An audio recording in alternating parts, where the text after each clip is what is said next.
অন্যদিকে বিকাশ নিরাপদকে বসিরহাট আদালতে পেশ, 10 দিনের জেল হেফাজত শেষে ফের আদালতে তাদেরকে পেশ করা হয়েছে। আপনারা জানেন বিজেপি নেতা বিকাশ সিং এবং সিপিএম নেতা নিরাপদ সর্দার তাদেরকে গ্রেপ্তার করা হয়। আন্দোলনের স্ফুলিঙ্গ তারাই নাকি জুগিয়েছিলেন, মূলত এটাই অভিযোগ তাদের বিরুদ্ধে।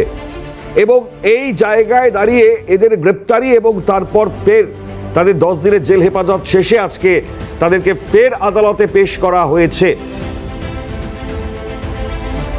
বিকাশ সিং এবং নিরাপদ সর্দার তাদেরকে বসিরহাট আদালতে নিয়ে আসার সময়ের ছবি আমরা দেখাচ্ছি আপনাদেরকে। খুব তাৎপর্যপূর্ণ, কারণ আজকে মূলত বিচারক কি রায় দেবেন, পরবর্তী পরিস্থিতি কোন জায়গায় যাবে সেটা অবশ্যই দেখবার।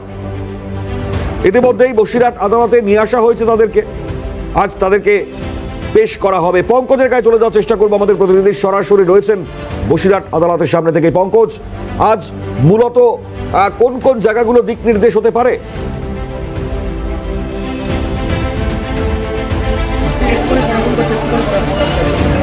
দেখো মণিভাই, 10 দিন পরেই কিন্তু বিজেপি নেতা বিকাশ সিং এবং সিপিএম নেতা নিরাপদ সরকারকে আজকে বসিরহাট আদালতে পেশ করা হলো।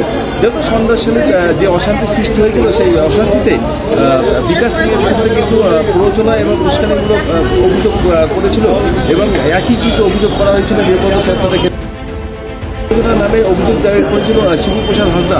শিবপ্রসাদ হাঁসদার 1 নম্বরে কিন্তু নাম ছিল এই নিরাপদ সরকারের, এবং তাদের কিন্তু আজকে জেল হেফাজতের পরে বসিরহাট আদালতে পেশ করেছে পুলিশ। মণিভাই, বেশ ধন্যবাদ আপাতত জানাই তোমাকে। যেমনটা ছবি আপনারা অবশ্যই দেখছেন, দেখবার বিষয় থাকছে আগামী সময়ে পরিস্থিতি কোন জায়গায় যাচ্ছে।